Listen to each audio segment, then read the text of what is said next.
example of doing this thing? On the streets. Does it work from like does it still work? Do you feel what you if I go and the same thing? Or does it have to be true? You know what? Even if you were going to be sarcastic and ironic, I think you should still act as though it was personal in order to leave with these kind of stuff. Right? Yeah. So let's just say it was true. So let's just say it was yeah. Great. I know that you're sexist, not me. This was like, yeah, I'm glad you said that. Well, right, because I wanted to put him down here, but basically, right. And with that example, on the streets. Does it work from like does it still work? Do you feel what you if I go and the same thing? Or does it have to be true? You know what? Even if you were going to be sarcastic.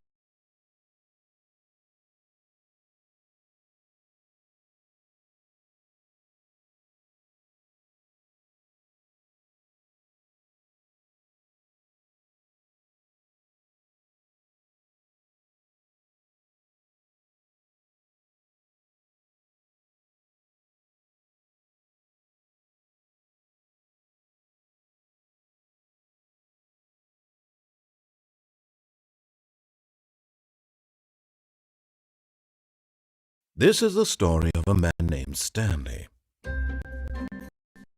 Stanley worked for a company in a big building where he was employee number 427.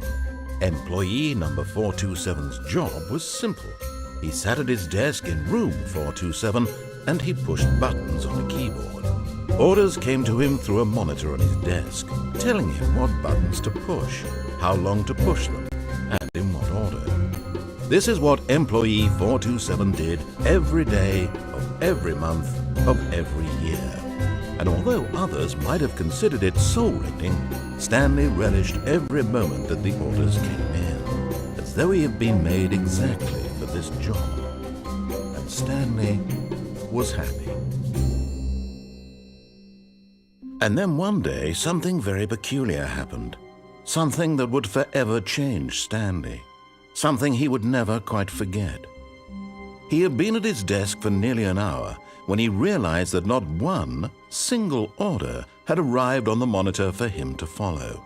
No one had showed up to give him instructions, call a meeting, or even say hi. Never in all his years at the company had this happened, this complete isolation. Something was very clearly wrong. Shocked, frozen solid, Stanley found himself unable to move for the longest time. But as he came to his wits and regained his senses, he got up from his desk and stepped out of his office.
All of his co-workers were gone.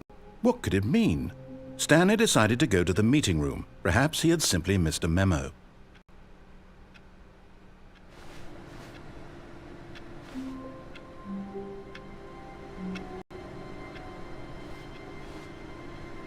No matter how hard Stanley looked, he couldn't find a trace of his co-workers.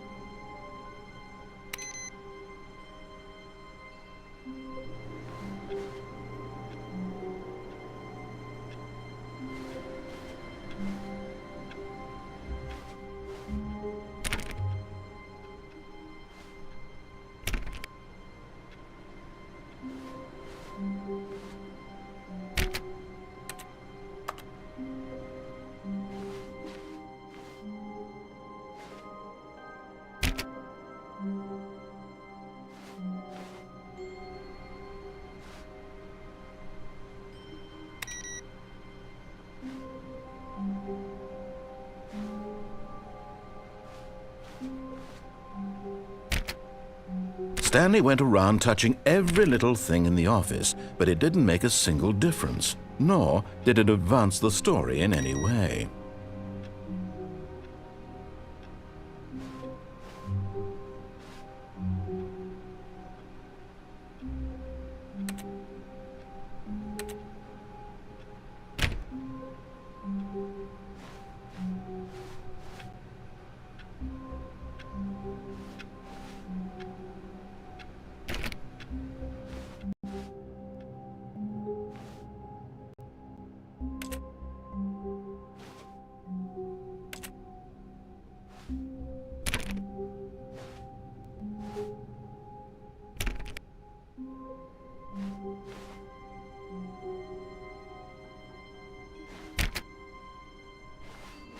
When Stanley came to a set of 2 open doors, he entered the door on his left.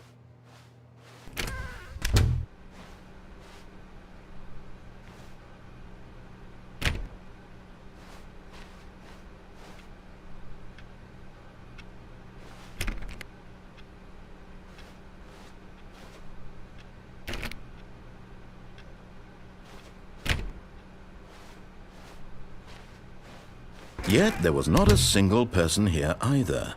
Feeling a wave of disbelief, Stanley decided to go up to his boss's office, hoping he might find an answer there.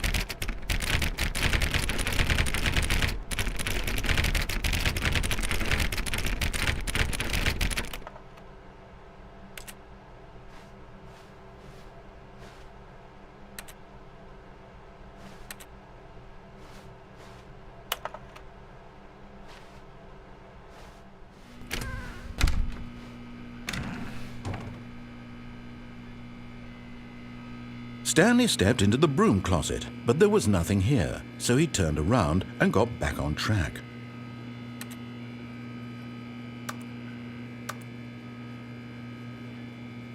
There was nothing here, no choice to make, no path to follow, just an empty broom closet.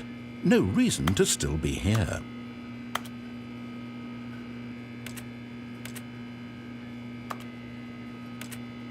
It was baffling that Stanley was still just sitting in the broom closet. He wasn't even doing anything. At least if there was something to interact with, he'd be justified in some way. As it is, he's literally just standing there doing sweet FA.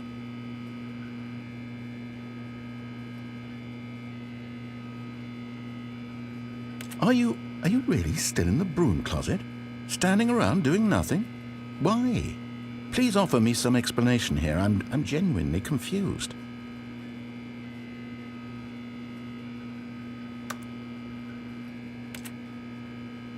You do realize there's no choice or anything in here, right? If I'd said Stanley walked past the broom closet, at least you would have had a reason for exploring it to find out. But it didn't even occur to me because literally this closet is of absolutely no significance to the story whatsoever. I never would have thought to mention it.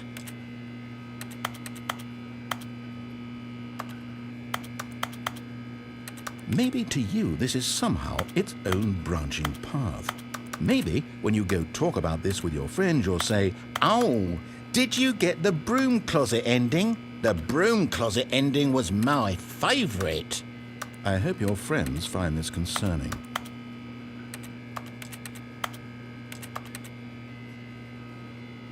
Stanley was fat and ugly and really stupid. He probably only got the job because of a family connection. That's how stupid he is. That or with drug money. Also, Stanley is addicted to drugs and hookers.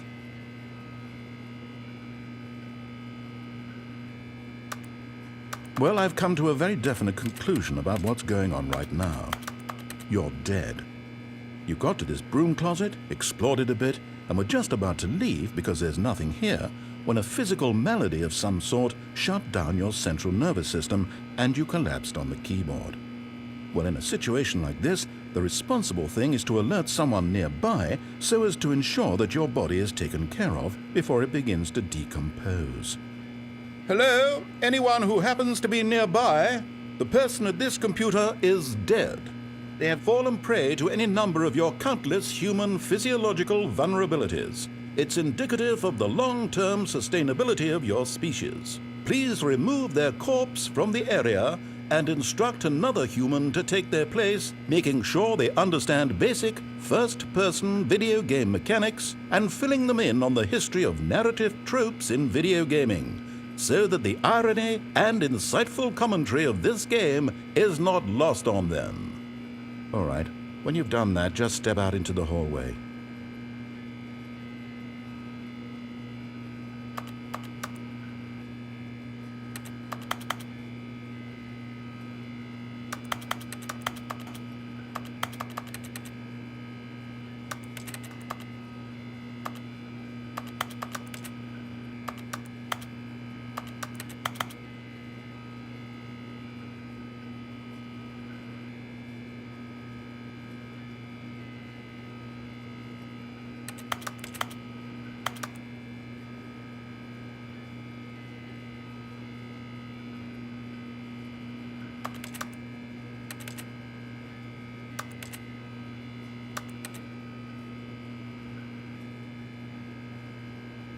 Ah, second player. It's good to have you on board. I guarantee you can't do any worse than the person who came before you.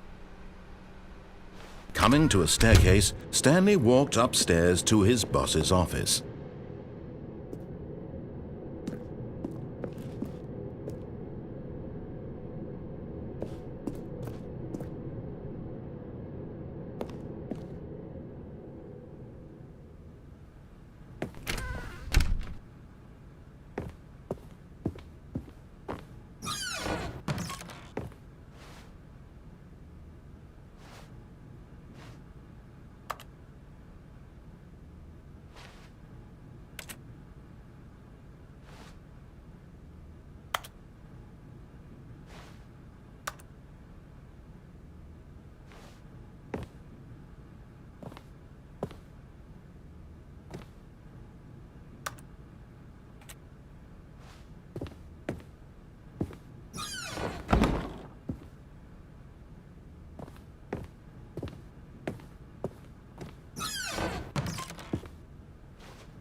Stepping into his manager's office, Stanley was once again stunned to discover not an indication of any human life.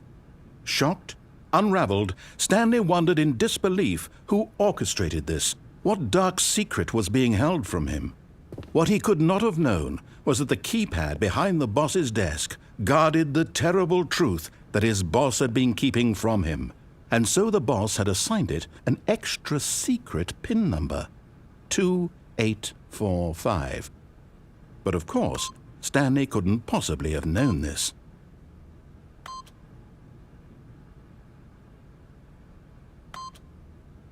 Incredibly, by simply pushing random buttons on the keypad, Stanley happened to input the correct code by sheer luck.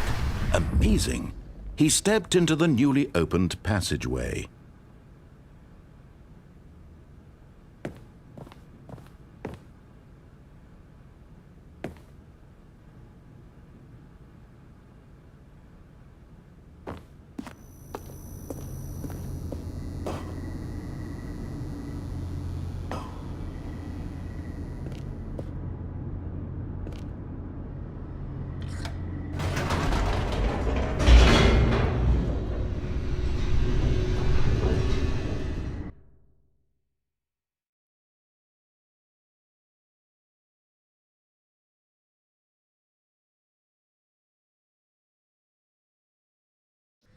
Descending deeper into the building, Stanley realized he felt a bit peculiar. It was a stirring of emotion in his chest, as though he felt more free to think for himself, to question the nature of his job. Why did he feel this now, when for years it had never occurred to him? This question would not go unanswered for long. Stanley walked straight ahead through the large door that read Mind Control Facility.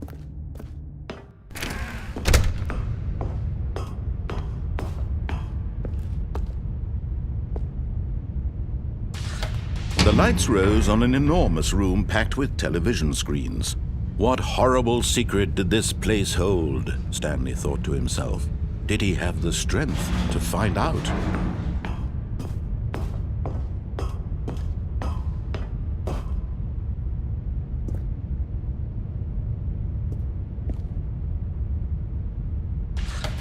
Now the monitors jumped to life, their true nature revealed. Each bore the number of an employee in the building, Stanley's co-workers. The lives of so many individuals reduced to images on a screen, and Stanley, one of them, eternally monitored in this place where freedom meant nothing.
This mind control facility, it was too horrible to believe. It couldn't be true.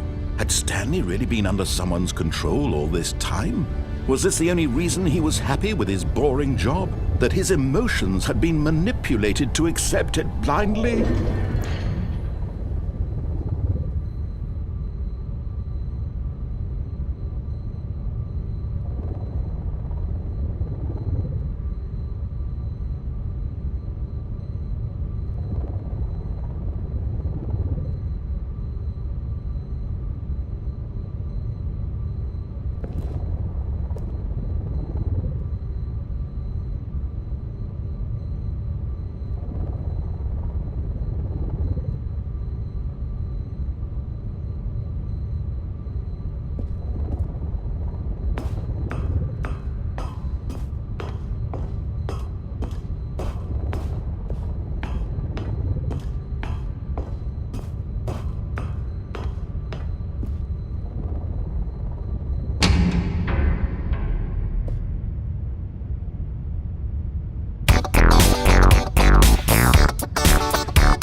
won't accept it. His own life in someone else's control?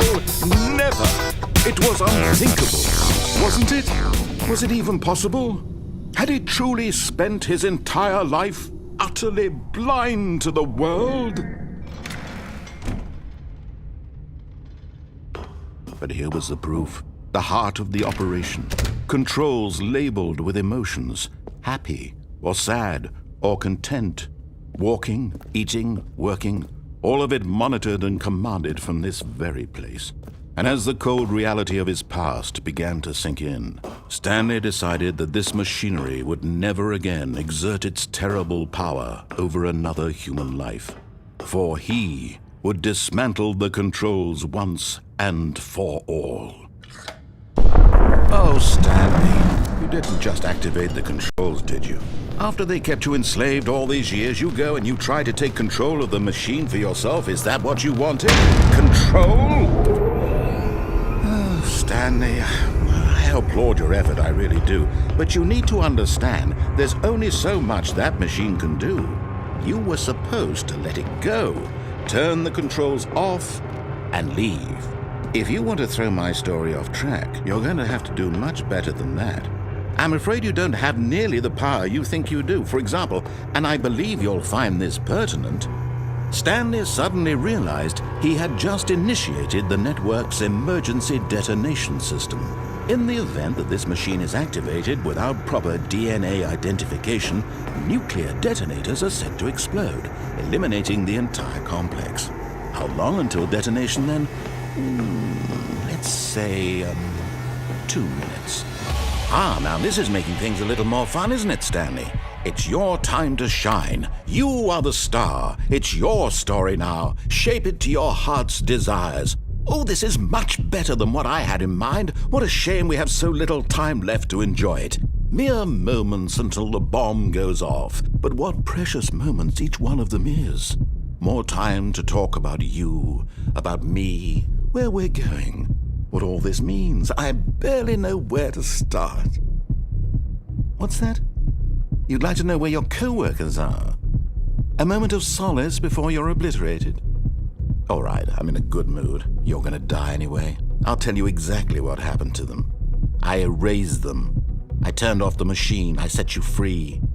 Of course, that was merely in this instance of the story. Sometimes when I tell it, I simply let you sit there in your office forever, pushing buttons endlessly and then dying alone.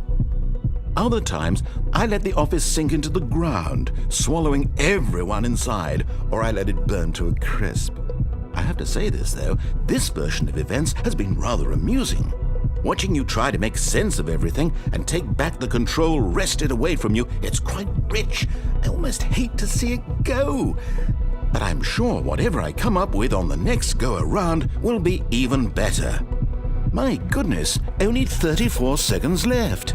But I'm enjoying this so much. You know what? To hell with it. I'm going to put some extra time on the clock, why not? These are precious additional seconds, Stanley. Time doesn't grow on trees. Oh dear me, what's the matter, Stanley? Is it that you have no idea where you're going or what you're supposed to be doing right now? Or did you just assume when you saw that timer that something in this room was capable of turning it off? I mean, look at you. Running from button to button, screen to screen, clicking on every little thing in this room. These numbered buttons, no, these colored ones, or maybe this big red button, or this door. Everything, anything, something here will save me. Why would you think that, Stanley? That this video game can be beaten? Won? Solved? Do you have any idea what your purpose in this place is? Stanley, you're in for quite a disappointment. But here's a spoiler for you. That timer isn't a catalyst to keep the action moving along. It's just seconds ticking away to your death. You're only still playing instead of watching a cutscene because I want to watch you for every moment that you're powerless. To see you made humble. This is not a challenge. It's a tragedy. You wanted to control this world, that's fine. But I'm going to destroy it first, so you can't. Take a look at the clock, Stanley. That's 30 seconds you have left to struggle. 30 seconds until a big boom and then nothing. No ending here. just you being blown to pieces. Will you cling desperately to your frail life, or will you let it go peacefully? Another choice. Make it count, or don't. It's all the same to me, all a part of the joke. And believe me, I will be laughing at every second of your inevitable life from the moment we fade in until the moment I say, happily ever after.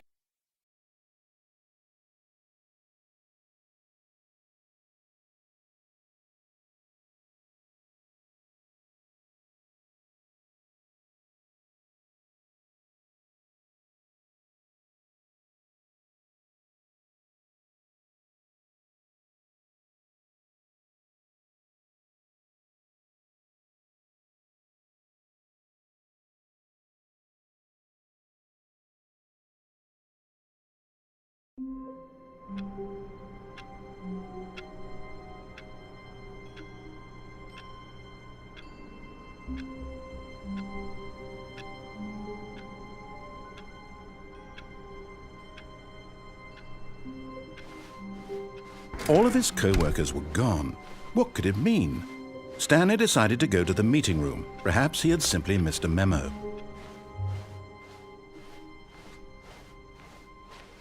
When Stanley came to a set of 2 open doors, he entered the door on his left.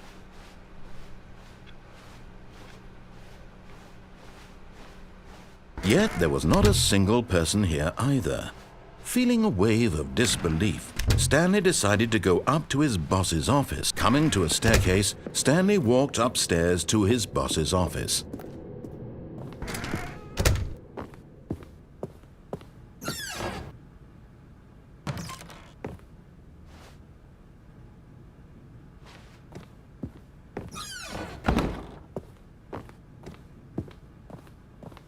Stepping into his manager's office, Stanley was once again stunned to discover not an indication of any human life. What could it mean? Stanley wondered aloud to nobody.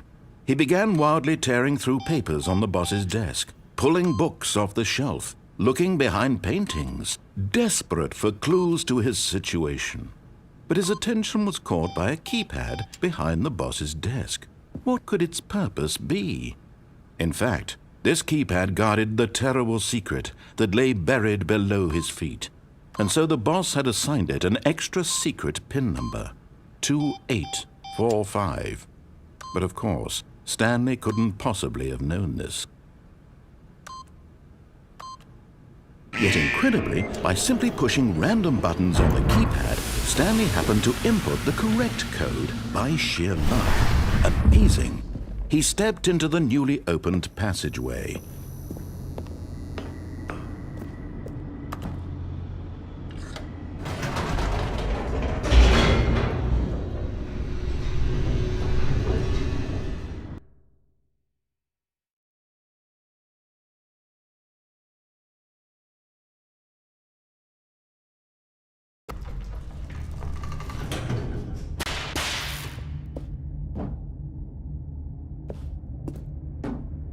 Stanley walked straight ahead through the large door that read Mind Control Facility.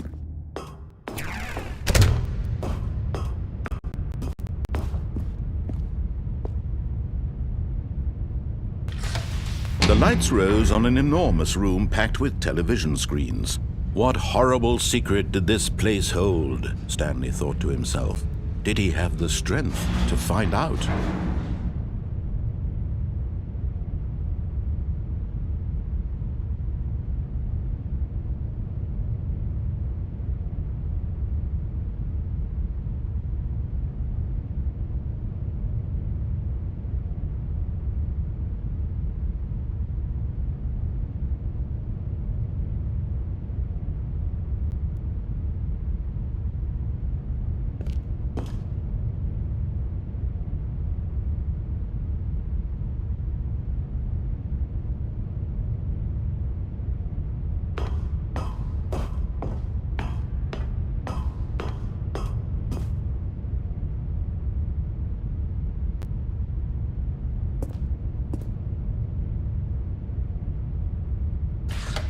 Now the monitors jumped to life, their true nature revealed.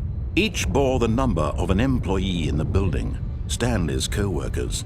The lives of so many individuals reduced to images on a screen, and Stanley, one of them, eternally monitored in this place where freedom meant nothing.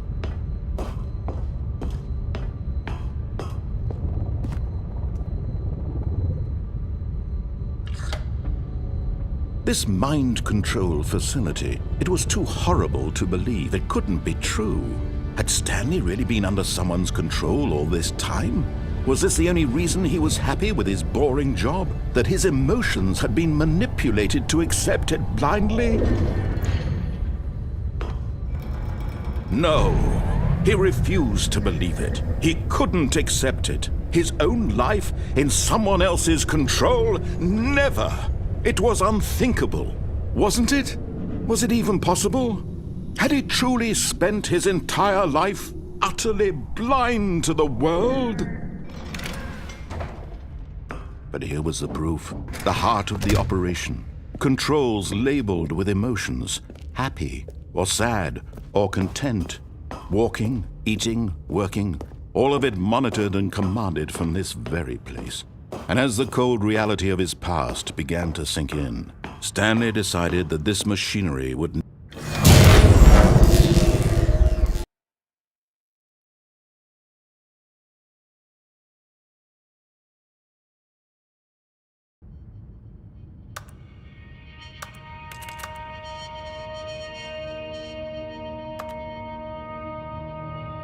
blackness and a rising chill of uncertainty.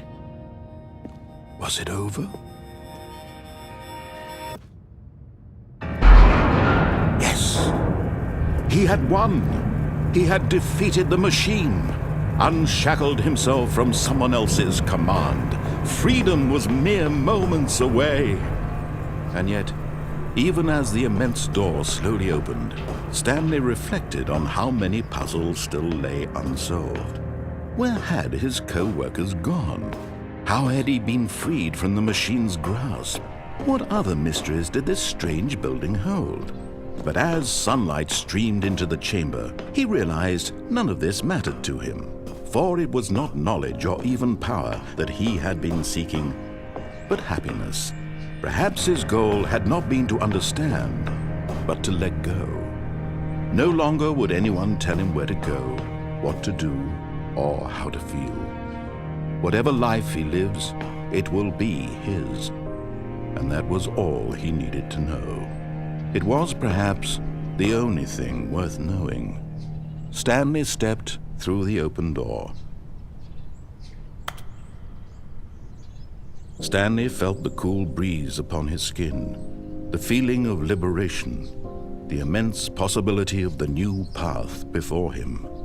This was exactly the way, right now, that things were meant to happen. And Stanley was happy.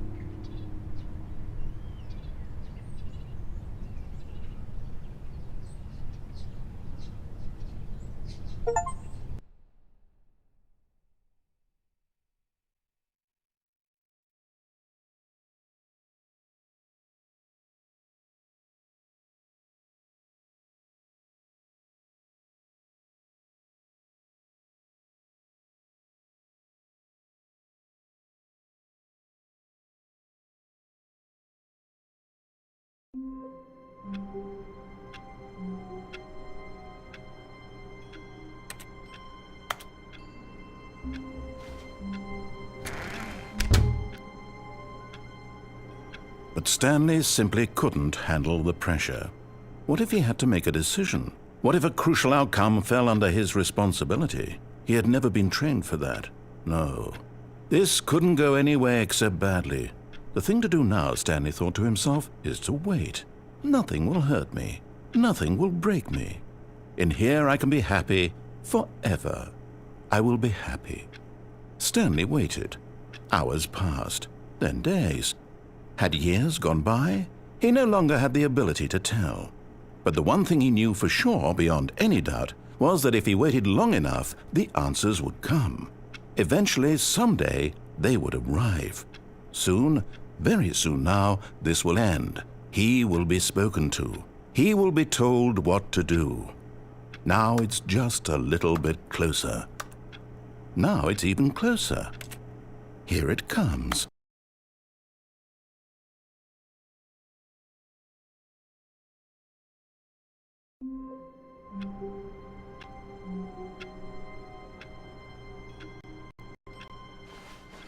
All of his co-workers were gone.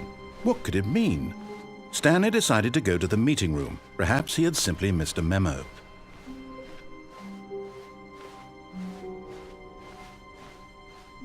When Stanley came to a set of 2 open doors, he entered the door on his left. Yet there was not a single person here either. Feeling a wave of disbelief, Stanley decided to go up to his boss's office, hoping he might find an answer there. Coming to a staircase, Stanley walked upstairs to his boss's office.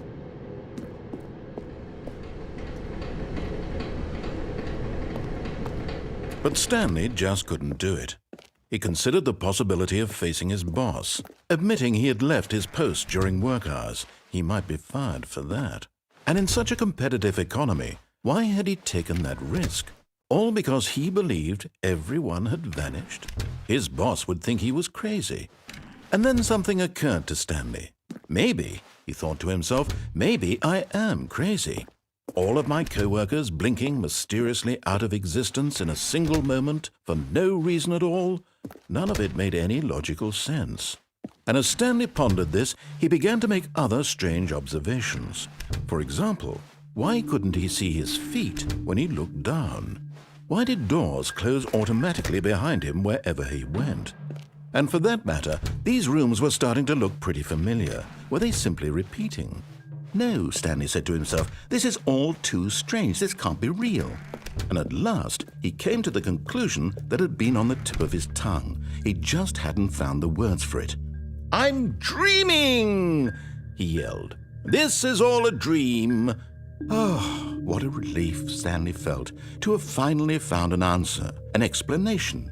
His co-workers weren't actually gone. He wasn't going to lose his job. He wasn't crazy after all. And he thought to himself, I suppose I'll wake up soon. I'll have to go back to my boring real-life job pushing buttons. I may as well enjoy this while I'm still lucid. So he imagined himself flying and began to gently float above the ground. Then he imagined himself soaring through space on a magical starfield, and it too appeared. It was so much fun, and Stanley marveled that he had still not woken up. How was he remaining so lucid? And then perhaps the strangest question of them all entered Stanley's head. One he was amazed he hadn't asked himself sooner. Why is there a voice in my head dictating everything that I'm doing and thinking?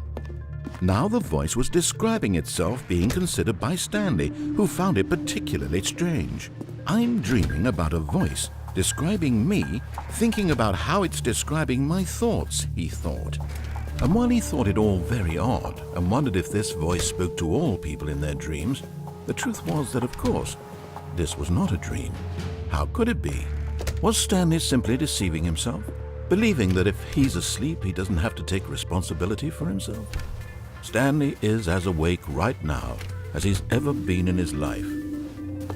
Now, hearing the voice speak these words was quite a shock to Stanley. After all, he knew for certain, beyond a doubt, that this was in fact a dream.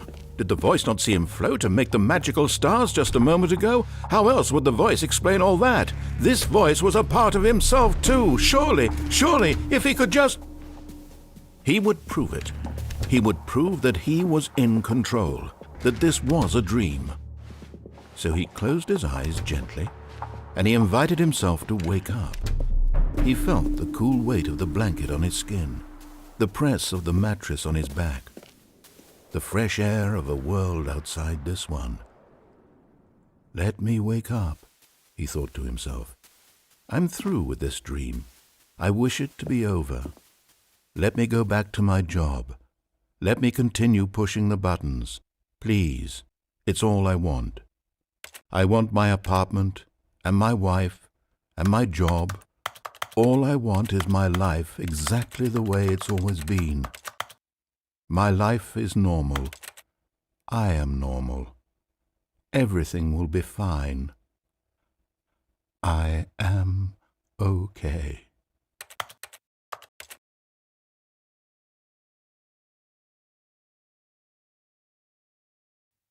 Stanley began screaming. Please, someone, wake me up. My name is Stanley. I have a boss. I have an office. I am real. Please, just someone tell me I am real. I must be real. I must be. Can anyone hear my voice? Who am I? Who am I? And everything went black.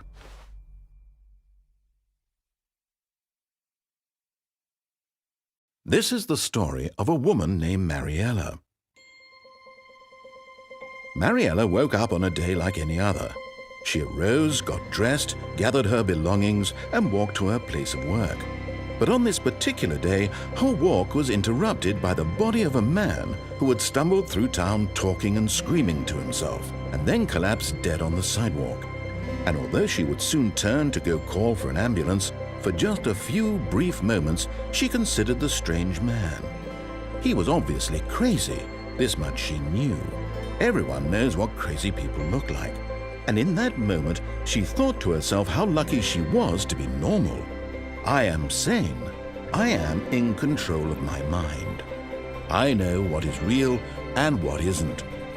It was comforting to think this, and in a certain way, seeing this man made her feel better. But then she remembered the meeting she had scheduled for that day.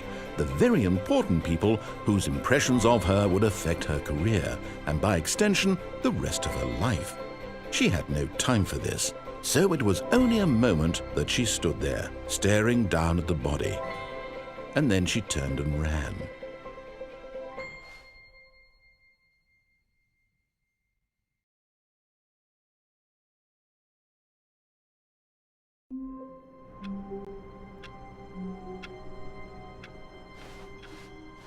All of his co-workers were gone.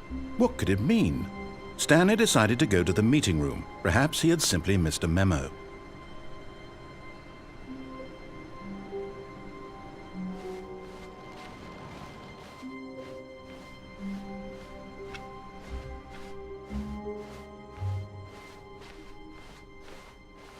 When Stanley came to a set of 2 open doors, he entered the door on his left.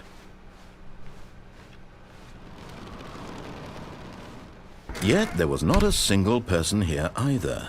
Feeling a wave of disbelief, Stanley decided to go up to his boss. Coming to a staircase, Stanley walked upstairs to his boss's office.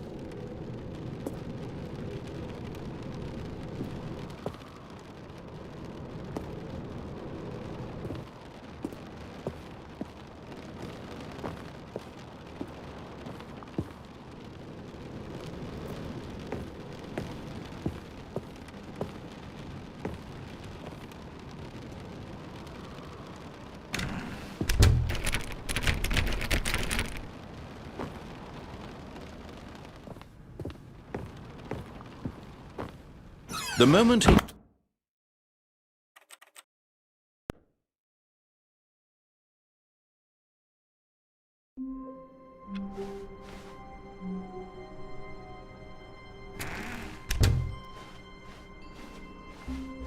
When Stanley came to a set of 2 open doors, he entered the door on his left.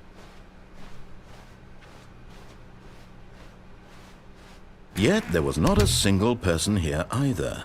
Feeling a wave of disbelief, Stanley decided to go up to his boss. Coming to a staircase, Stanley walked upstairs to his boss's office.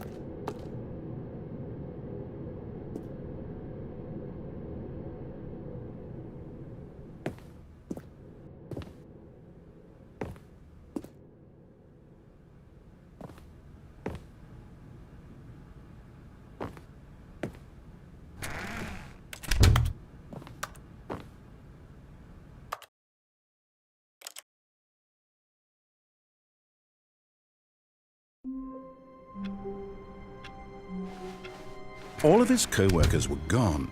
What could it mean? Stanley decided to go to the meeting room. Perhaps he had simply missed a memo.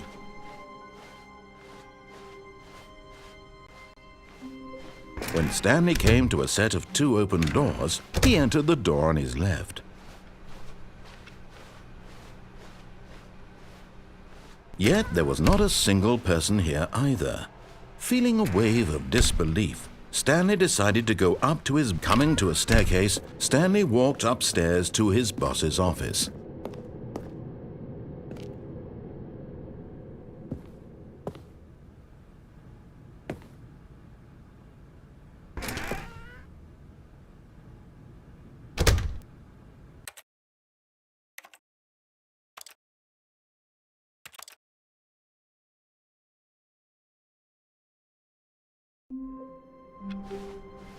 Stanley knew the office layout like the back of his hand.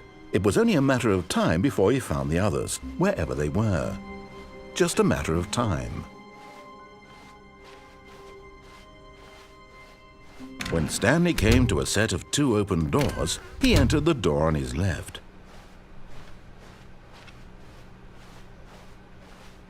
Yet there was not a single person here either. Feeling a wave of disbelief, Stanley decided to go up to his boss's office. Coming to a staircase, Stanley walked upstairs to his boss's office.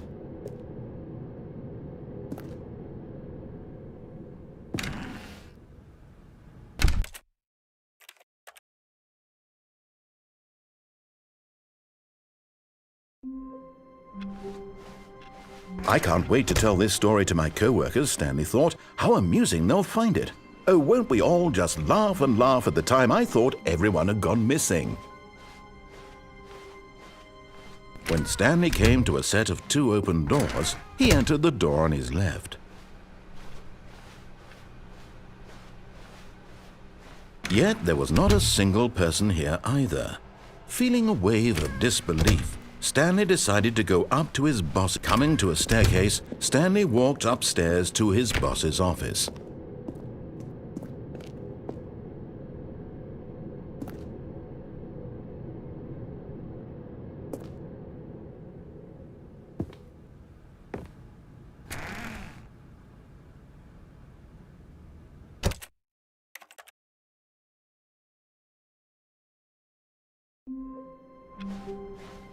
All of his co-workers were gone. What could it mean? Stanley decided to go to the meeting room. Perhaps he had simply missed a memo.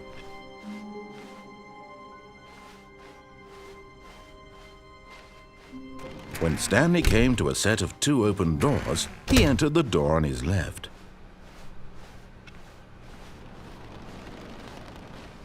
Yet there was not a single person here either. Feeling a wave of disbelief, Stanley decided to go up to his boss. Coming to a staircase, Stanley walked upstairs to his boss's office.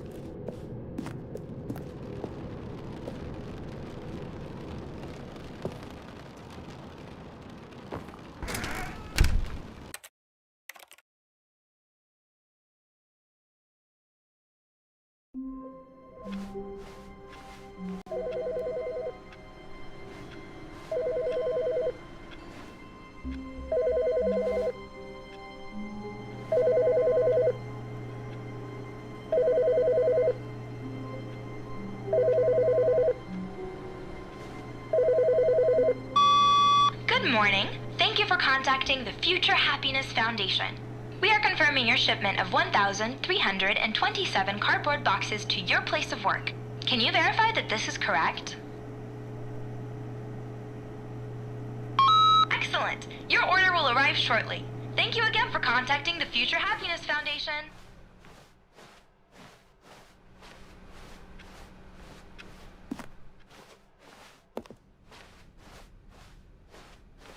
When Stanley came to a set of 2 open doors, he entered the door on his left.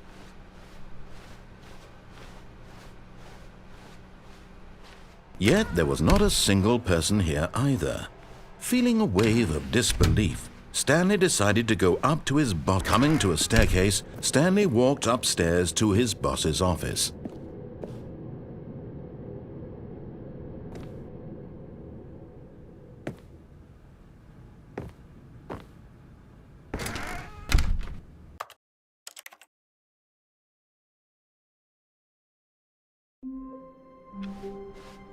Just a step through this door, Stanley thought to himself, that's all I need.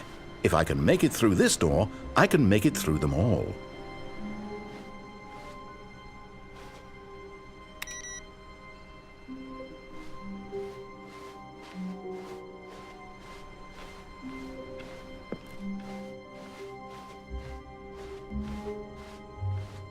When Stanley came to a set of 2 open doors, he entered the door on his left.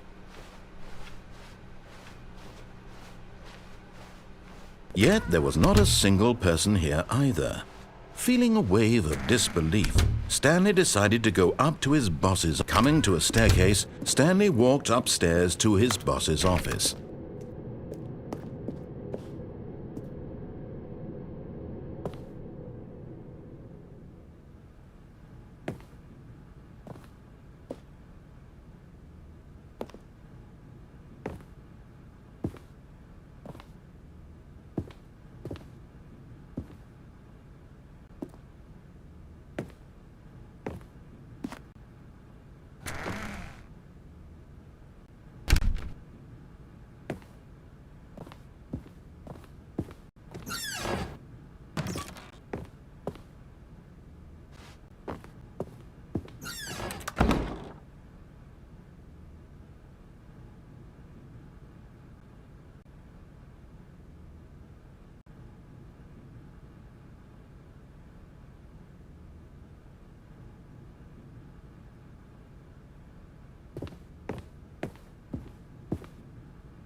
Stepping into his manager's office, Stanley was once again stunned to discover not an indication of any human life. What could it mean, he wondered. Desperate for answers, he began turning the room over looking for clues that might unravel the situation, until at last he discovered a keypad behind the boss's desk. But alas, no code. For this keypad guarded the terrible secret that lay buried below his feet.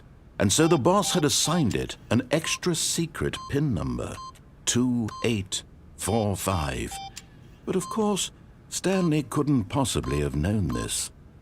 Yet incredibly, by simply pushing random buttons on the keypad, Stanley happened to input the correct code by sheer luck. Amazing. He stepped into the newly opened passageway.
Stanley walked straight ahead through the large door that read Mind Control Facility.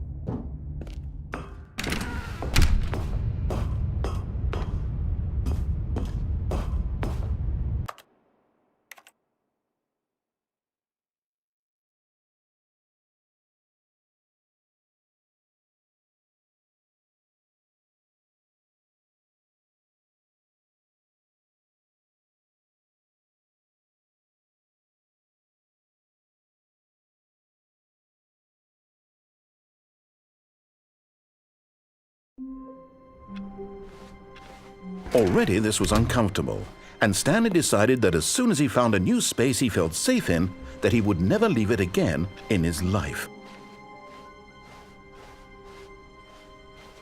When Stanley came to a set of 2 open doors, he entered the door on his left.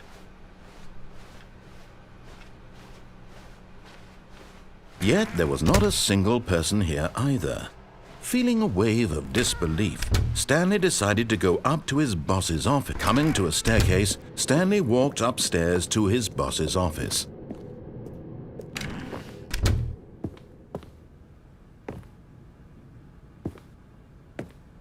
Stepping in.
All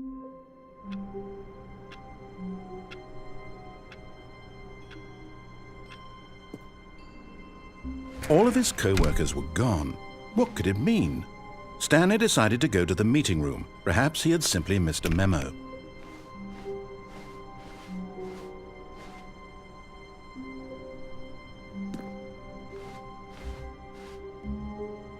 When Stanley came to a set of 2 open doors, he entered the door on his left.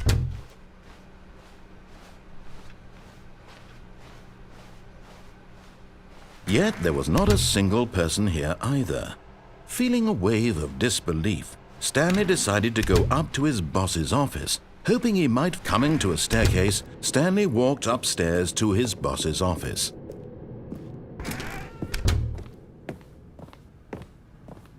Stepping into his manager's office, Stanley was once again stunned to discover not an indication of any human life. What could it mean, he wondered. Stanley was in such a rush to get through the story as quickly as possible, he didn't even have a single minute to just let the narrator talk. That kind of anxiety isn't healthy, so he relaxed for a few moments with some calming New Age music.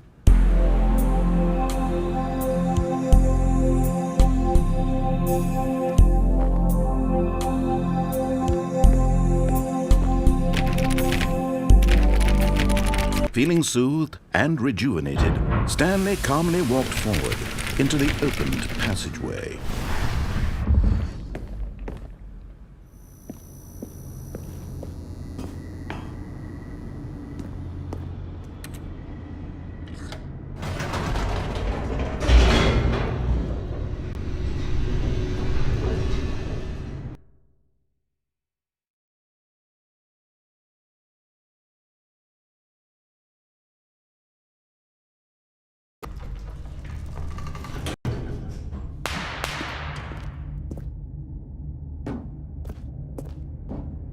Stanley walked straight ahead through the large door that read Mind Control Facility. Although this passageway had the word escape written on it, the truth was that at the end of this hall, Stanley would meet his violent death. The door behind him was not shut. Stanley still had every opportunity to turn around and get back on track. At this point, Stanley was making a conscious, concerted effort to walk forward and willingly confront his death.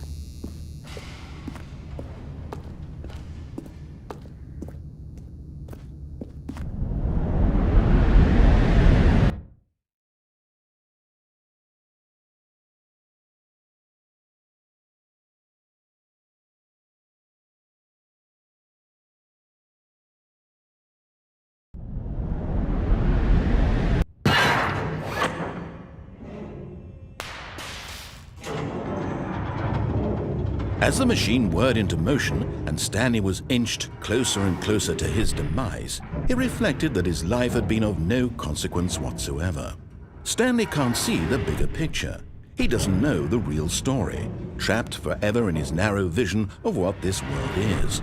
Perhaps his death was of no great loss, like plucking the eyeballs from a blind man. And so he resigned and willingly accepted this violent end to his brief and shallow life. Farewell, Stanley.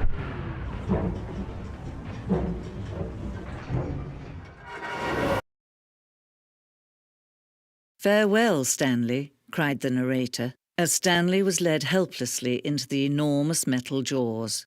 In a single visceral instant, Stanley was obliterated as the machine crushed every bone in his body, killing him instantly.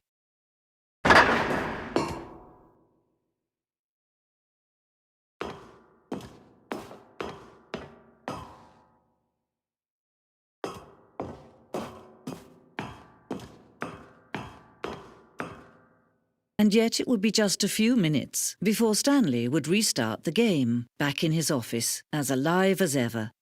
What exactly did the narrator think he was going to accomplish? When every path you can walk has been created for you long in advance, death becomes meaningless, making life the same. Do you see now? Do you see that Stanley was already dead from the moment he hit start?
pushed the number 4.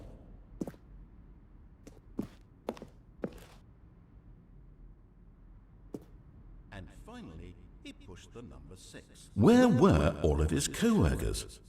Oh, I don't know. How about they're throwing a surprise party for him for all his button pushing? Does that sound plausible to you? Right back on track to where he was supposed to be in the story. Well, try the other one then. Stanley stood on the roof.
Oh, look at these two. How they wish to destroy one another.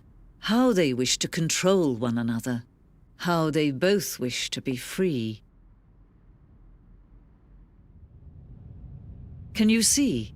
Can you see how much they need one another? No, perhaps not. Sometimes these things cannot be seen.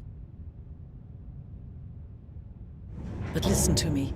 You can still save these two. You can stop the program before they both fail. Push escape and press quit. There's no other way to beat this game.